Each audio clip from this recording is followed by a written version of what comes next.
Deep in the Arizona Territory archives, buried beneath decades of dust and bureaucratic neglect, lies a sheriff's report dated October 15, 1876, that has never seen the light of day.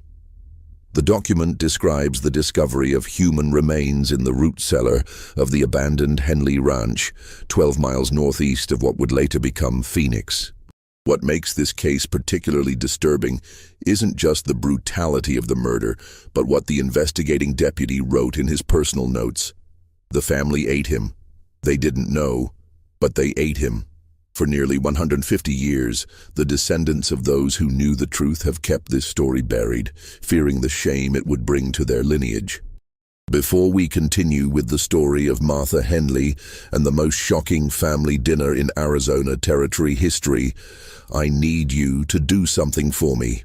Hit that subscribe button and let me know in the comments what state or city you're listening from, because what you're about to hear will make you question everything you thought you knew about frontier justice. The autumn of 1876 brought more than just cooler winds to the sprawling cattle ranches scattered across the Arizona Territory. The Henley Ranch sat like a brown scar against the endless desert landscape, its weathered buildings clustered around a main house that had seen better days. Samuel Henley had claimed this land during the territorial rush of 1863, when the promise of cattle money drew ambitious men westward with dreams bigger than their wallets. By 1876, those dreams had curdled into something bitter and mean. The ranch employed nearly 24 men during peak season, making it one of the larger operations in the valley. Samuel's brothers, Jacob and William, had followed him west in 1865, bringing their wives and children to form what Samuel proudly called a proper family enterprise. The Henley name carried weight in the scattered settlements, from the trading posts along the Salt River to the territorial capital in Tucson. Martha had arrived as Samuel's bride in the spring of 1869, a pale, quiet woman from Missouri whose family had died in a cholera outbreak. At 22, she possessed the kind of delicate beauty that photographed well, but wilted quickly under the harsh desert sun. The marriage had been arranged through correspondence, Samuel needing a wife to manage his household, Martha needing escape from the charity of distant relatives who made no secret of their burden. The early years had held promise. Martha proved capable with domestic duties, could read and write better than most frontier women, and carried herself with a dignity that impressed the neighboring ranchers' wives. Samuel, 10 years her senior, had been attentive enough during their courtship period. The problems began when the children failed to come. By 1872, the whispers had started. In a territory where large families meant survival and prosperity, a childless wife became a liability. The Henley men began to view Martha not as family, but as a failed investment. Samuel's attitude shifted from disappointed husband to resentful taskmaster. His brothers, taking cues from Samuel's treatment, began to regard her as little more than unpaid help. Martha's daily routine had evolved into a grinding cycle of cooking, cleaning, mending, and avoiding the increasingly sharp tongues and harder looks of the Henley clan. She rose before dawn to start the breakfast fires, spending her days scrubbing, washing, and preparing meals for sometimes 30 people when the seasonal workers were in residence. The ranch wives, Samuel's sisters-in-law Rebecca and Catherine, had initially offered friendship but gradually distanced themselves as Samuel's treatment of Martha grew harsher. The Arizona Territory in 1876 was still largely lawless despite territorial government efforts. The nearest sheriff resided in Tucson, over 60 miles away across dangerous desert. Most disputes were settled locally, by men with guns and strong opinions about right and wrong. Women had few rights and fewer options. Divorce was nearly impossible, and a woman alone in the territory faced prospects that ranged from dire to deadly. The cattle business had been struggling. A harsh winter followed by a brutal summer drought had decimated herds across the territory. Samuel's temper, never particularly stable, had grown explosive as financial pressures mounted. He drank more heavily, gambled at the quarterly cattle auctions, and brought home stories of neighboring ranchers who'd struck it rich while the Henley operation barely broke even. Martha absorbed the blame for everything from failed pregnancies to failed harvests. If the bread burned, it was because she was useless. If the cattle prices dropped, it was because God was punishing Samuel for his barren wife.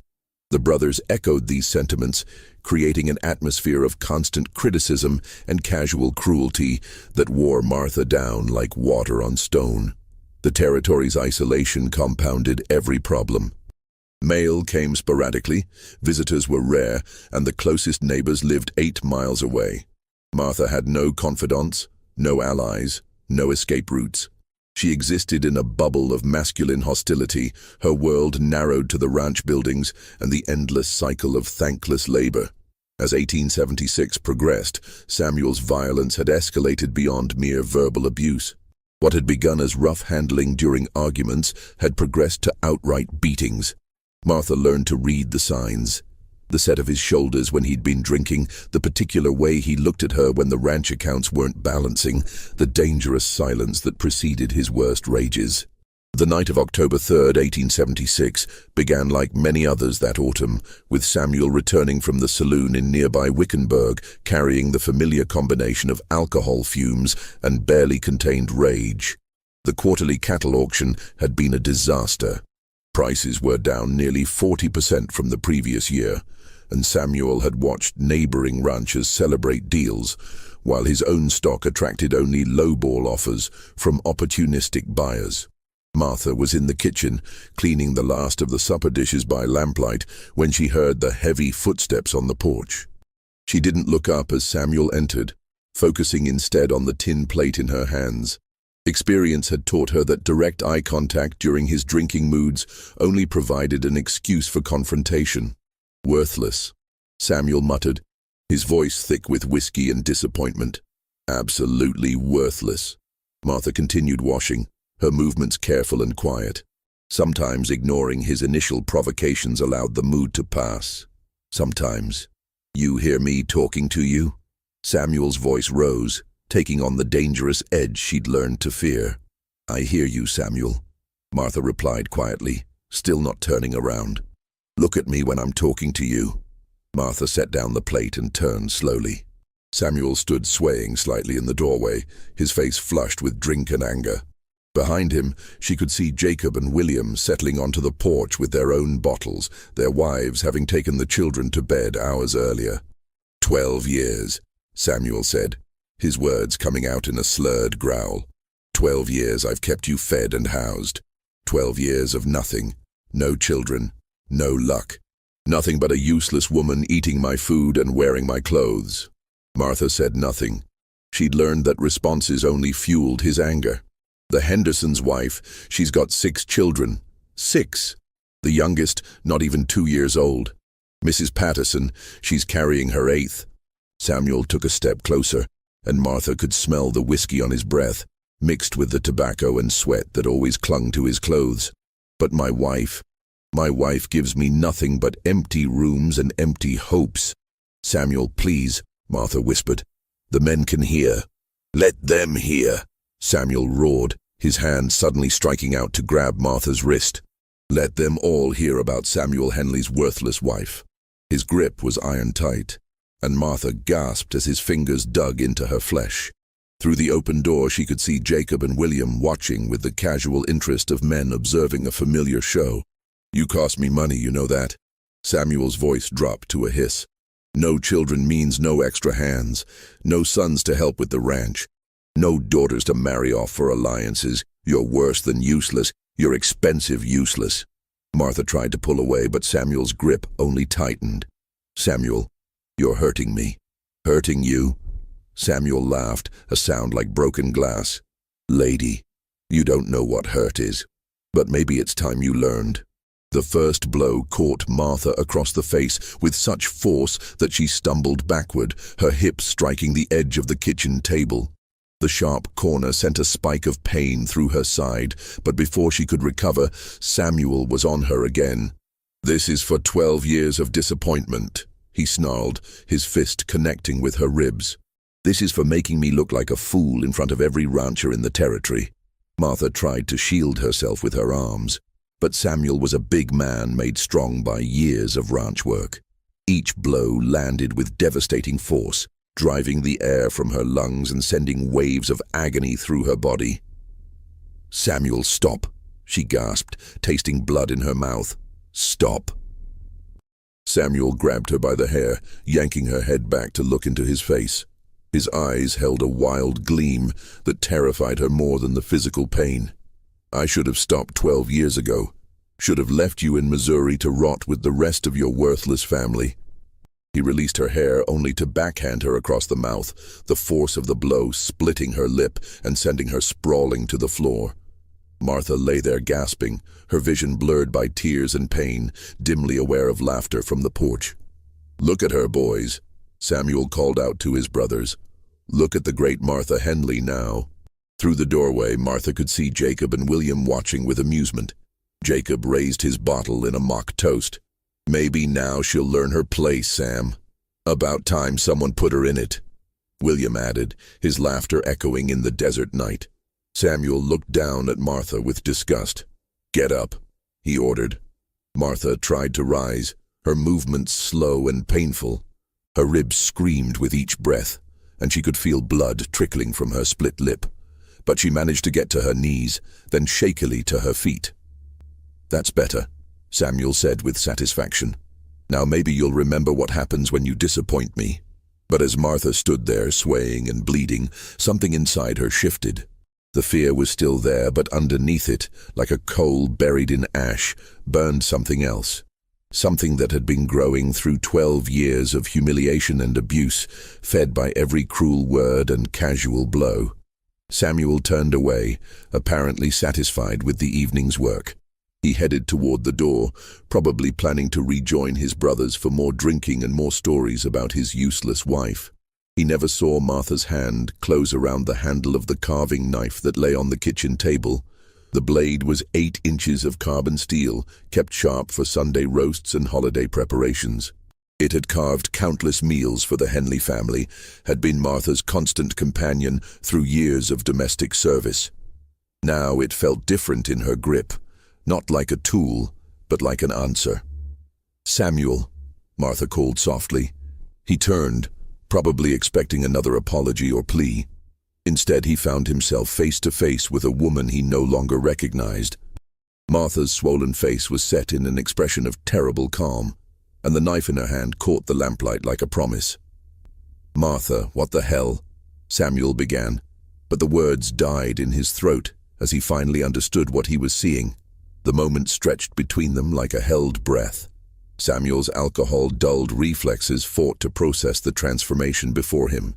This wasn't the cowering woman he'd been beating for the past 12 years. This was something else entirely, something that made his drunk confidence evaporate like morning dew in the desert sun. "Put that down," Samuel said, his voice losing its earlier bluster. "Martha, put that knife down right now." But Martha didn't move. She stood there holding the blade, her swollen face a mask of years of accumulated rage, finally finding focus. Blood from her split lip had dripped onto her apron, creating small, dark stains that seemed to multiply in the flickering lamplight. 12 years, Martha said quietly, her voice steady despite her injuries. 12 years of your fists, 12 years of your brother's laughter, 12 years of being told I'm worthless. Now, Martha, you're upset, I understand that, but do you? Martha interrupted, taking a small step forward. The knife remained steady in her grip. Do you understand what it's like to wake up every morning knowing that the people who are supposed to care for you see you as nothing more than an object to blame for their failures? Samuel's eyes darted toward the door, where his brothers' voices could still be heard. But something in Martha's expression warned him against calling for help. This felt like a moment balanced on a knife's edge, literally, and any sudden movement might tip it toward violence. I've been a good wife, Martha continued, her voice growing stronger. I've cooked your meals, cleaned your house, mended your clothes, and never once complained about the life you've given me. And what have I gotten in return? Martha, please. What have I gotten, Samuel? Martha's voice rose, and for the first time in 12 years, it was Samuel who looked afraid. The sounds from the porch had grown quieter, as if Jacob and William sensed something changing in the atmosphere. The desert night pressed in around the ranch buildings, vast and empty and indifferent to human suffering. Samuel licked his lips nervously. "Look, maybe I was a little rough tonight, but you know how the business has been. The pressure." "The pressure," Martha repeated flatly. "Your pressure, your problems, your disappointments, and somehow they all become my fault, don't they?" She took another step forward, and Samuel instinctively backed up. "The cattle prices drop. It's because God is punishing you for your barren wife. The crops fail. It's because I bring bad luck. Your brothers need someone to mock. Well, Martha's an easy target." "That's not—" "I never said—" "You didn't have to say it, Samuel. You showed me every day with your fists and your words and your casual cruelty. You showed me exactly what you think I'm worth." The knife caught the light again as Martha adjusted her grip. Samuel's eyes were fixed on the blade, his mind trying to calculate distances and possibilities.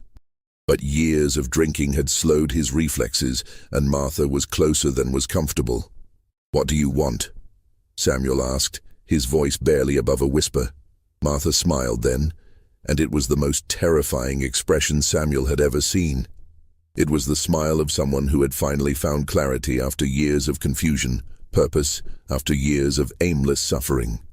"I want to show you what worthless really looks like," she said. What happened next took less than 5 seconds, but those seconds would haunt the Arizona territory for generations. Samuel, finally realizing the genuine danger he was in, lunged forward to grab the knife. But 12 years of ranch work had made Martha stronger than she looked, and 12 years of abuse had given her motivation that Samuel couldn't match. The blade found its mark with surgical precision, sliding between Samuel's ribs and into his heart with barely a sound. His eyes went wide with shock, then confusion, then nothing at all. He dropped to his knees, then forward onto his face, his body making a soft thud against the kitchen floor. Martha stood over him for a long moment, the bloody knife still in her hand, listening to the silence that had suddenly fallen over the ranch. The voices from the porch had stopped entirely. Perhaps Jacob and William had heard something, or perhaps they were simply lost in their own drunken conversation. Either way, Martha knew she had only minutes before someone came looking. She knelt beside Samuel's body, her mind racing with a clarity she hadn't felt in years. The fear was gone. The constant anxiety that had been her companion for so long had vanished, replaced by something cold and calculating and utterly focused. Samuel was dead, and she had killed him. In the Arizona territory of 1876, that meant she would hang if caught. But as Martha looked down at her husband's lifeless form, she realized she felt no remorse, only a profound sense of completion. This was always how it was going to end. She could see that now with perfect clarity. The question was what to do next. Martha moved quickly and quietly, her domestic skills serving her well in this strangest of tasks. She dragged Samuel's body toward the root cellar entrance, using an old quilt to muffle any sounds. The cellar was cool and dark, perfect for preserving meat during the hot Arizona summers. It would serve equally well for preserving evidence. As she worked, Martha's mind was already 3 steps ahead, planning and calculating with the same methodical approach she'd always brought to meal preparation. Samuel's brothers would expect to see him in the morning. They'd ask questions if he was missing. But what if he wasn't missing? What if he was simply elsewhere? A plan began to form in Martha's mind, brilliant in its simplicity and terrible in its implications. She looked at Samuel's body, then at the large cutting block where she'd prepared countless meals for the Henley family. For the first time in 12 years, Martha Henley smiled with genuine happiness. The brothers would learn what worthless really meant. They would all learn. Dawn came slowly to the Arizona territory on October 4th, 1876, painting the desert landscape in shades of gold and orange that would have been beautiful under different circumstances. Martha had not slept. She'd spent the dark hours before sunrise working with the focused intensity of a woman who understood that her life depended on attention to detail. Samuel's body lay in the root cellar, carefully wrapped and positioned. Martha had cleaned the kitchen thoroughly, mopping every trace of blood and ensuring that nothing remained to suggest violence had occurred. To any casual observer, it would appear that Samuel had simply retired to bed after his drinking session with his brothers. But Martha's work was far from finished. The most challenging part lay ahead. She began her preparations at first light, starting with the large stock pot that she normally used for cooking stews for the ranch hands. The pot was black iron, seasoned with years of use and large enough to serve 30 men. Today it would serve a different purpose entirely. Martha built up the fire in the kitchen stove, feeding it with oak logs that would burn hot and clean. The temperature needed to be perfect, hot enough for her purposes, but not so hot as to attract unwanted attention from anyone passing near the kitchen. She worked with the practiced efficiency of someone who had managed a ranch kitchen for over a decade. From the root cellar, she retrieved what she needed, carrying it in manageable portions. Her domestic skills, honed by years of preparing game that Samuel and his brothers brought back from hunting trips, served her well. She'd butchered deer, elk, and wild boar. The technique was the same, only the stakes were infinitely higher. Martha worked methodically, her mind focused entirely on the task at hand. She separated usable portions from waste, setting aside what could be prepared and disposing of what could not. The bone and gristle went into burlap sacks that she would later bury in the desert. The usable meat went into the preparation area she'd set up on the kitchen's main work table. By mid-morning, Jacob and William were stirring in their beds, no doubt nursing hangovers from the previous night's drinking. Martha could hear movement from their rooms, the familiar sounds of the Henley men beginning another day.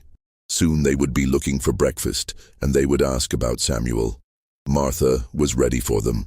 She had prepared a story as carefully as she'd prepared everything else. Samuel had risen early, she would tell them, complaining of restlessness after the disappointing cattle auction. He'd announced his intention to ride into Wickenburg to speak with other ranchers about pooling resources for a trip to the California markets. Such a journey would take several days, possibly longer if he decided to continue to San Francisco to investigate Pacific shipping options. The story was plausible because it contained elements of truth. Samuel had indeed been frustrated by the local cattle prices, and he had mentioned the possibility of seeking alternative markets. The Henley brothers would find nothing suspicious about Samuel taking off on a business venture without much notice. It was exactly the kind of impulsive decision their older brother was known for. "Where's Sam?" Jacob asked as he entered the kitchen, his hair disheveled and his eyes bloodshot. Martha was standing at the stove, stirring the contents of the large pot. The smell of cooking meat filled the kitchen, rich and savory. She'd added onions, herbs, and spices to create a stew that would mask any unfamiliar flavors. "He left before dawn," Martha replied without turning around. "Rode out toward Wickenburg, something about the cattle prices." William appeared in the doorway, looking equally worse for wear. "Left? Without saying anything? You know how he gets when he's got business on his mind," Martha said, ladling the stew into bowls. "Said he might be gone a week or more, something about California buyers." The brothers exchanged glances, but seemed to accept the explanation. Samuel's mercurial nature was legendary, and his business dealings often took unexpected turns. They settled at the kitchen table, grateful for hot food and strong coffee to combat their hangovers. "This is good," Jacob said after tasting the stew. "What kind of meat is this?" Martha felt her heart skip a beat, but her voice remained steady. "Wild boar," she said. "Samuel brought it back from that hunting trip last month. I've been saving it in the root cellar." "Doesn't taste like boar," William observed, taking another spoonful. "I prepared it differently this time," Martha replied.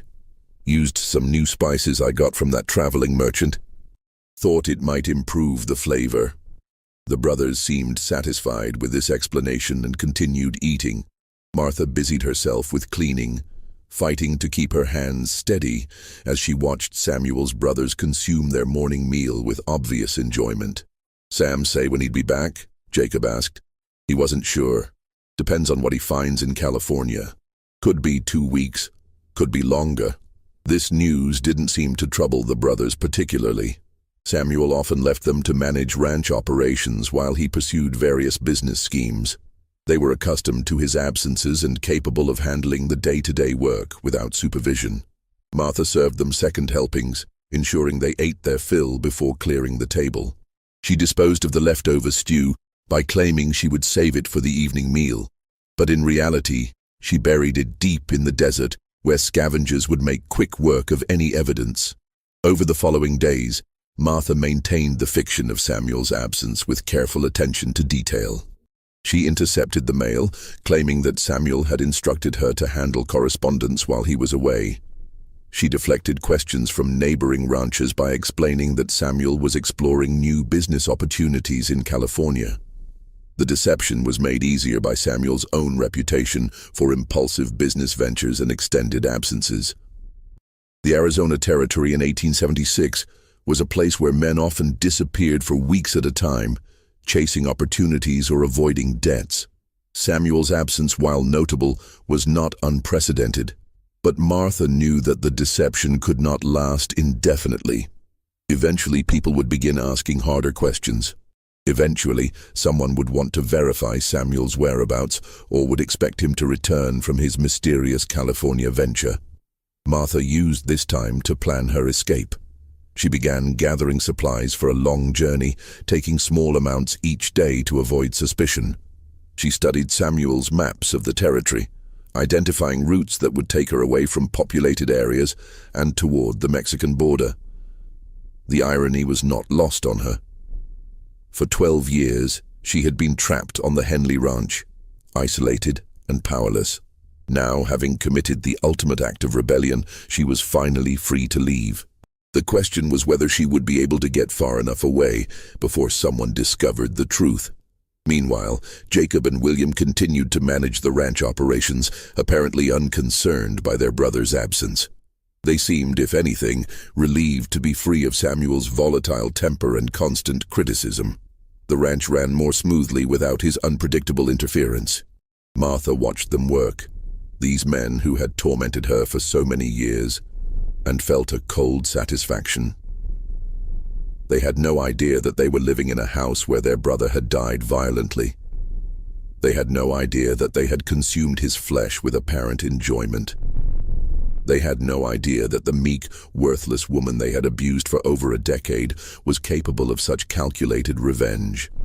But Martha knew that her time was running out. She needed to execute the final phase of her plan before suspicion began to grow. And that phase would require one more family meal, one that would ensure the truth of what had happened would haunt the surviving Henley brothers for the rest of their lives. 2 weeks after Samuel's disappearance, Martha began preparing for what she knew would be her final dinner at the Henley Ranch. The date was October 17th, 1876, and the autumn air carried the first hints of the harsh winter to come. The seasonal ranch hands had been paid and sent away until spring, leaving only the core family members. Jacob, William, their wives Rebecca and Catherine, and their combined 6 children. Martha had been planning this evening carefully, waiting for the right moment when everyone would be together and relaxed. She'd announced earlier that day that she wanted to prepare a special Sunday dinner to celebrate the successful completion of the fall roundup. The family had gathered in the main dining room, a rare occurrence that Samuel had typically reserved for holidays and special occasions. "This is quite a feast, Martha," Rebecca said, surveying the elaborate spread that Martha had prepared. The table groaned under the weight of roasted meat, fresh bread, vegetables from the kitchen garden, and even an apple pie made from fruit she'd preserved earlier in the season. "I wanted to do something special," Martha replied, her voice carrying none of the nervous tension she felt inside. "With Samuel away on business, I thought we should take time to appreciate what we have here." Catherine nodded approvingly. "It's been too quiet," without Sam's voice booming through the house. This feels more like a proper family gathering. The children, ranging in age from 4 to 15, chattered excitedly about the unusual bounty. Ranch life typically meant simple meals focused on sustenance rather than flavor. Martha's elaborate dinner was a welcome departure from their usual fare. Jacob carved the roast, a large cut of meat that Martha had prepared with particular care. She'd seasoned it with herbs from her garden and cooked it slowly to ensure tenderness. The meat was dark and rich, with a flavor that was somehow both familiar and unusual. "What kind of meat is this?" William asked, taking his second helping. "It's excellent, but I can't quite place it." Martha's heart hammered against her ribs, but her expression remained serene. "It's from that last hunting trip Samuel took," she said smoothly. "He brought back more game than we could eat fresh, so I've been preserving it. This cut has been aging in the root cellar." "Well, whatever it is, it's delicious," Jacob declared, cutting another piece for himself. Sam always was a good hunter. The conversation flowed around the table, touching on ranch business, plans for the winter months, and speculation about Samuel's extended absence in California. Martha participated just enough to avoid suspicion, but mostly she sat quietly, watching the Henley family consume their meal with obvious enjoyment. Young Thomas, Jacob's eldest son at 15, was particularly enthusiastic about the roast. "Aunt Martha, this is the best meat I've ever tasted. What's your secret?" Martha smiled at the boy, feeling an unexpected pang of something that might have been guilt. Thomas had always been kind to her, unlike his father and uncle. He didn't deserve to be part of what was happening. None of the children did. "Sometimes the secret is in how long you wait," Martha replied cryptically. "Good things come to those who are patient." As the evening progressed, Martha found herself studying each face around the table, memorizing details she knew she would carry with her for the rest of her life. These people had been her family for 12 years, the only family she'd had since leaving Missouri. They had also been her tormentors, her judges, and her jailers. Rebecca and Catherine, who had initially welcomed her as a sister-in-law, had gradually grown cold as Samuel's treatment of her worsened. They'd never directly participated in the abuse, but they'd never spoken against it either. Their silence had been its own form of cruelty. The children were innocent of their parents' sins, but Martha knew they were learning to treat her with the same casual disrespect they observed in the adults. Already, she could see young Thomas beginning to adopt his father's dismissive attitude toward women. The pattern would continue unless something broke it. "Martha," Jacob said, drawing her from her thoughts, "this has been wonderful. But we should probably discuss what happens if Sam's trip runs longer than expected. Winter's coming, and we'll need to make decisions about supplies and staffing." "Of course," Martha replied, "though I suspect Samuel will be back soon. His business ventures rarely keep him away for more than a month." "Still," William interjected, "we should be prepared. Maybe send someone to Wickenburg to ask around, see if anyone's heard from him." Martha nodded as if this were a reasonable suggestion, though internally she felt the first stirrings of panic. Any serious investigation into Samuel's whereabouts would quickly reveal that he'd never arrived in Wickenburg, let alone continued to California. She was running out of time. "That's wise," she said. "Perhaps after we finish with the dinner cleanup, we could discuss it further." But Martha had no intention of participating in any such discussion. After dinner, she would disappear into the desert night, leaving behind a letter that would explain everything the Henley family needed to know about their final meal together. She'd already written the letter, sealing it in an envelope and placing it where it would be found after her departure. The words had been chosen carefully, calculated to inflict maximum psychological damage while providing enough truth to satisfy any official investigation.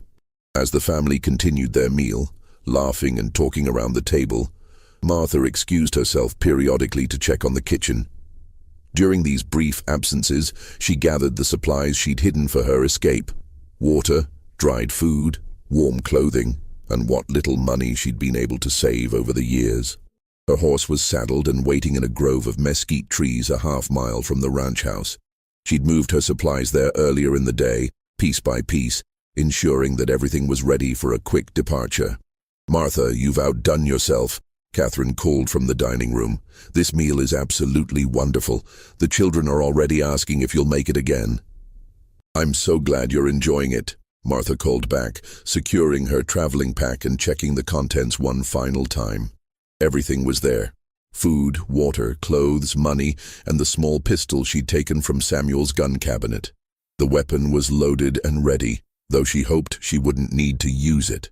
Martha returned to the dining room for the final time, accepting compliments on the meal and helping to clear the table. She moved normally, giving no indication that this would be the last time she would ever see these people or this place.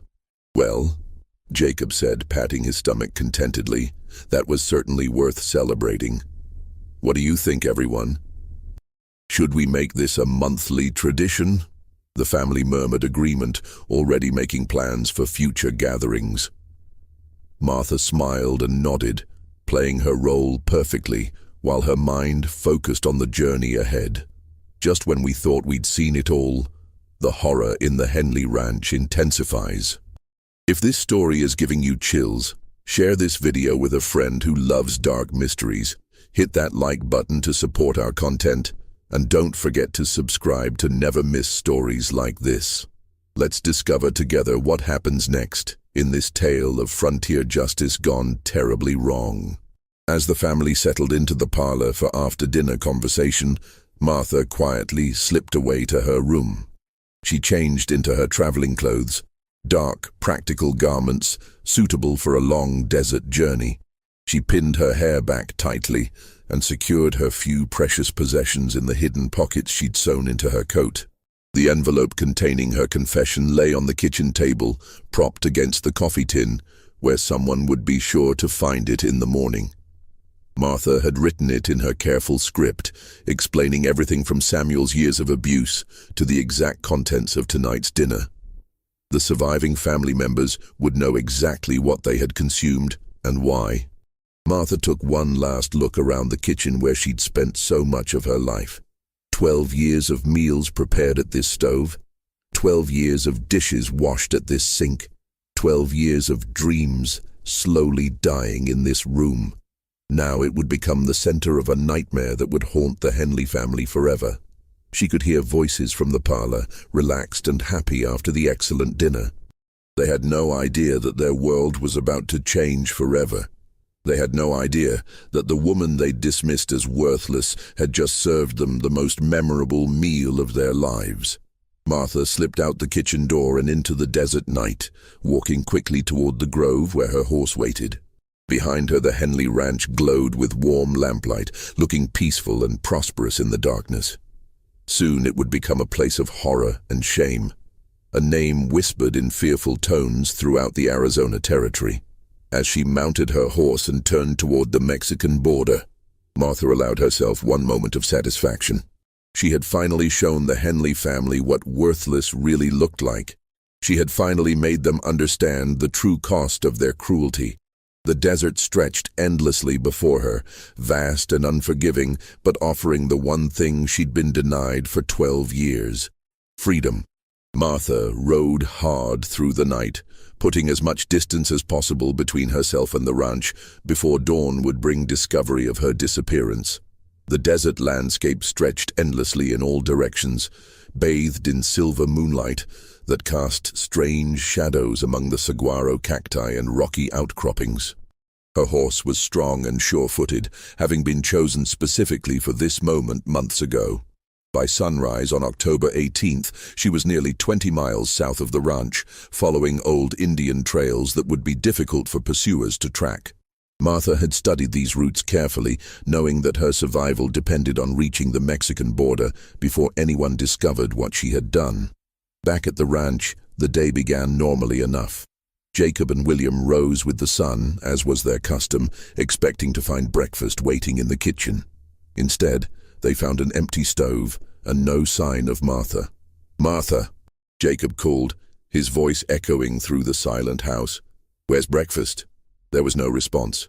William checked Martha's room and found it empty, her bed unslept in.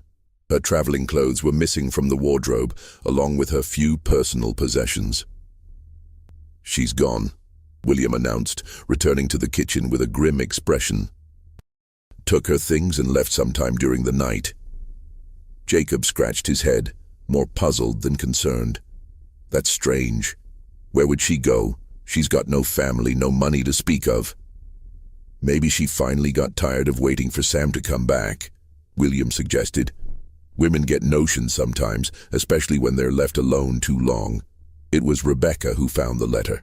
She'd come to the kitchen looking for coffee and noticed the envelope propped against the tin. Her name was written on the front in Martha's precise handwriting, along with the words, "To the Henley family." "Jacob, William," she called, her voice carrying an odd note of tension. "You need to see this." The brothers gathered around as Rebecca opened the envelope with trembling fingers. The letter was several pages long, written in Martha's careful script. Jacob, the more literate of the two brothers, took the pages and began to read aloud. "My dear family," he read, then stopped abruptly, his face going pale. "What is it?" William demanded. "What does it say?" Jacob's hands were shaking as he continued reading, his voice dropping to barely above a whisper. "By the time you read this, I will be far from the ranch, never to return. I feel I owe you an explanation for my sudden departure and for certain events that have transpired in recent weeks." Catherine had joined them now, drawn by the tension in the room. The children remained in the parlor, unaware that their world was about to be turned upside down. "Samuel did not go to California." Jacob continued reading, his voice growing hoarse. "Samuel will never go anywhere again. On the night of October 3rd, after years of abuse and degradation at his hands and yours, I killed my husband in this very kitchen." Rebecca gasped, her hand flying to her mouth. William grabbed the letter from Jacob's shaking fingers, scanning the words with growing horror. "This can't be. She can't mean." William's voice trailed off as he read further. The letter detailed everything. The beating that had finally pushed Martha beyond endurance, the careful disposal of Samuel's body, the methodical preparation that had followed. But it was the final paragraph that would haunt the surviving family members for the rest of their lives. "The roast you enjoyed so thoroughly at last night's dinner," William read in a strangled voice, "was prepared from Samuel's remains. You have consumed your brother, your husband, your father. You told me I was worthless for 12 years. I wanted to show you what worthless truly means. You treated me like an animal, so I treated Samuel like one. May you remember the taste for the rest of your lives. Martha Henley." The letter dropped from William's nerveless fingers, fluttering to the kitchen floor like a dead bird. For a long moment, nobody spoke. The only sounds were the ticking of the mantel clock and Rebecca's sharp, panicked breathing. Then Catherine began to retch. She made it to the sink before her stomach emptied itself violently, the remnants of last night's dinner spattering against the basin. The sound triggered a chain reaction. Rebecca followed suit, then William, their bodies rejecting the knowledge of what they had consumed, even as their minds struggled to process the horror. Jacob stood frozen, his face a mask of shock and revulsion. Of all the brothers, he had been the most vocal in his criticism of Martha, the most creative in his cruelties. Now, the full weight of her revenge was settling on him like a physical blow. Young Thomas appeared in the kitchen doorway, drawn by the sounds of distress. "Pa, what's wrong? What's happening? What's—" Jacob turned to his son, and Thomas stepped back in alarm at the wild look in his father's eyes. How could he explain this to his children? How could he tell them that they had eaten their uncle, that the woman who had cooked their meals for years had served them human flesh? "Get the children," Jacob said hoarsely to his wife. "Get them out of this house. Now." "But Jacob, what? Now?" Jacob roared, his composure finally cracking completely. Rebecca hurried from the room, gathering the confused children and shepherding them toward the door. Their questions went unanswered as the adults struggled to cope with the magnitude of what they had learned. William was the first to regain some semblance of control. "We have to find Samuel's body," he said, his voice hollow. We have to bury him properly." The search of the ranch buildings began immediately. They started with the root cellar, where Martha had indicated she'd hidden the remains. What they found there would provide the final, horrifying confirmation of Martha's confession. Wrapped in old quilts and stored like sides of beef, they discovered what was left of Samuel Henley. The body had been systematically butchered with the skill of someone intimately familiar with meat preparation.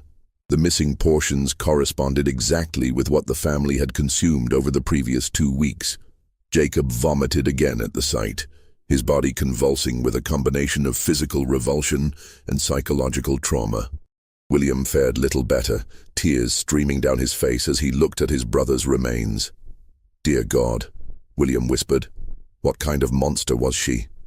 But even as he spoke the words, William knew the answer. Martha hadn't been born a monster. She'd been created by years of systematic cruelty and abuse. The Henley family had made her into something capable of unspeakable revenge, and now they were reaping what they had sown. The implications of the discovery were staggering.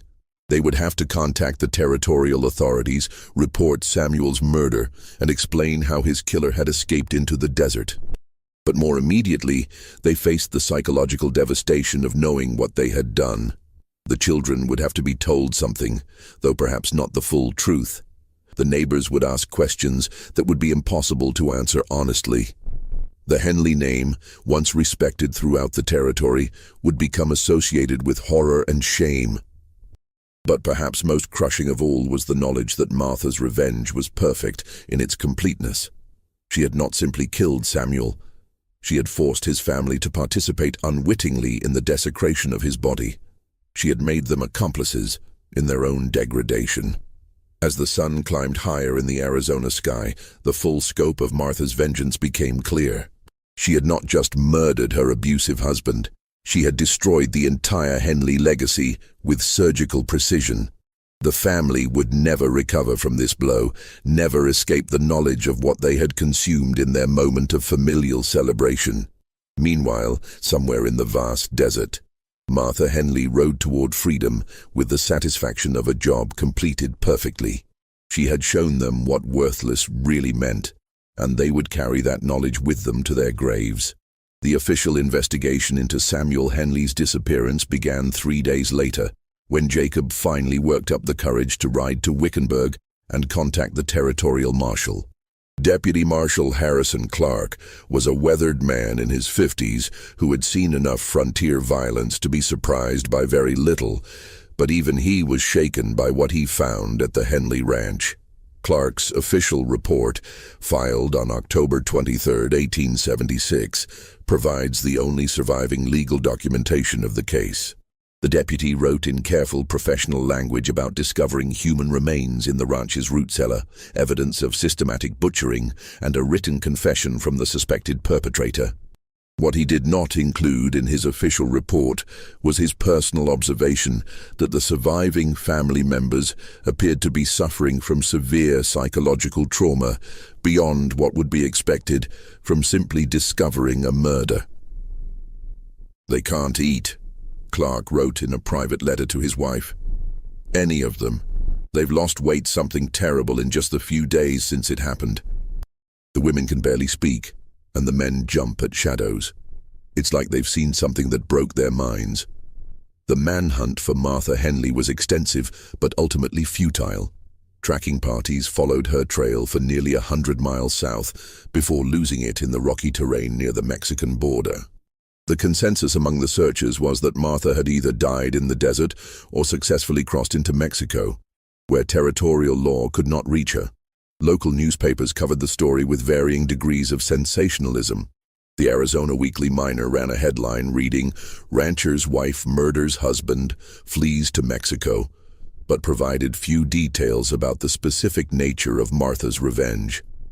The more salacious details were considered too disturbing for publication and were shared only in whispered conversations in saloons and general stores. The Henley family never recovered from the trauma. Jacob sold the ranch for a fraction of its value 6 months later, using the money to relocate his family to Oregon. William followed suit, moving his wife and children to California. Neither brother ever spoke publicly about what had happened, and both families changed their surnames within a year of leaving Arizona. The ranch itself stood empty for several years before being purchased by a cattle company from Texas. The new owners tore down the original buildings and constructed new ones, but local superstition ensured that the property never again housed a family. It remained a commercial operation, staffed by seasonal workers who were not told about the land's history. Martha Henley was never seen again in the Arizona Territory. Various sightings were reported over the years, a woman matching her description working as a seamstress in Tucson, another running a boarding house in Tombstone, but none were ever confirmed. The official conclusion was that she had died in the desert during her flight, though her body was never found. However, there exists one tantalizing piece of evidence that suggests Martha may have survived her escape. In 1889, 13 years after the murders, a package arrived at the Wickenburg post office addressed to the people of Arizona Territory. Inside was a daguerreotype photograph of a middle-aged woman standing in front of what appeared to be a small house or shop. On the back, written in a familiar hand, were the words, "Some things are worth the wait. M.H." The photograph was turned over to territorial authorities, but by then the case was considered closed, and the surviving Henley family members had long since disappeared into anonymity. The image was filed away and eventually lost, leaving only a brief mention in the postal records to suggest that Martha Henley might have lived to see the new century. The psychological impact of Martha's revenge extended far beyond the immediate family. Word of what had happened spread throughout the territory, despite efforts to suppress the details, creating a cautionary tale that influenced how frontier families treated their women. Several documented cases exist of abusive husbands being confronted by neighbors or local authorities with warnings about ending up like Samuel Henley. The case also had a lasting impact on territorial law enforcement. New protocols were established for investigating domestic violence, and several jurisdictions began appointing women as informal advocates for wives in troubled marriages. While these changes came too late to help Martha, they represented a recognition that the existing system had failed catastrophically. Dr. Margaret Steinberg, a researcher at Arizona State University who studied frontier domestic violence in the 1960s, wrote extensively about the Henley case. In her 1967 book, Hidden Violence, Women and the Western Frontier, she argued that Martha's extreme response was the inevitable result of a system that provided no legal recourse for abused women. Martha Henley was not born evil, Dr. Steinberg wrote. She was created by a society that valued cattle more than women, that considered wives property rather than people. Her revenge was horrific, but it was also perfectly calculated to exploit the deepest fears and taboos of the culture that had brutalized her. The ranch property changed hands several more times over the decades, eventually becoming part of a larger development as Phoenix expanded into the surrounding desert. Today, the location where the Henley Ranch once stood is occupied by a shopping center, its tragic history unknown to the thousands of people who pass through daily. But in the archives of the Arizona Historical Society, carefully preserved in acid-free folders, the original documents from the case remain available to researchers. Deputy Marshal Clark's reports, the few surviving newspaper accounts, and even a copy of Martha's confession letter provide a window into one of the most disturbing crimes in territorial history. The letter itself makes for chilling reading even today, more than 140 years after it was written. Martha's precise handwriting and calm tone create a stark contrast with the horrific acts she describes. Her final words, in particular, continue to resonate with anyone who reads them. I spent 12 years learning what it meant to be worthless in the eyes of those who claimed to love me. I wanted to teach them the same lesson, to show them how it feels to discover that something they valued was actually worthless all along. They valued their family bonds, their shared meals, their masculine pride. I made all of those things worthless with a single dinner. Now they know how I felt every day for 12 years. The Henley case remains unique in the annals of American crime, not just for its shocking nature, but for the methodical way Martha planned and executed her revenge. Unlike crimes of passion or desperation, Martha's actions showed a level of premeditation and psychological sophistication that was almost unprecedented for the time period. Perhaps most disturbing of all is the perfect symmetry of Martha's revenge. She had been treated as less than human for 12 years, so she literally reduced her husband to meat. She had been told she was worthless, so she made the family's most precious bonds, their shared meals and family gatherings, worthless through contamination. She had been powerless, so she claimed the ultimate power over life and death. This mystery shows us that even in the harsh frontier environment of 1876, where violence was common and justice often rough, some acts were so calculated and cruel that they transcended ordinary understanding of right and wrong. Martha Henley's story forces us to confront uncomfortable questions about justice, revenge, and the human capacity for both cruelty and retribution. What do you think of this story? Do you believe Martha's actions were justified by the abuse she suffered, or did her revenge cross a line that should never be crossed regardless of provocation? Leave your comment below and share your thoughts about this disturbing chapter in Arizona Territory history. If you enjoyed this tale and want more stories that explore the dark side of American history, subscribe, hit the notification bell, and share with someone who loves historical mysteries. The frontier was a place where ordinary people were pushed to extraordinary extremes, and Martha Henley's story reminds us that sometimes the most dangerous person in any situation is the one who has nothing left to lose. See you in the next video.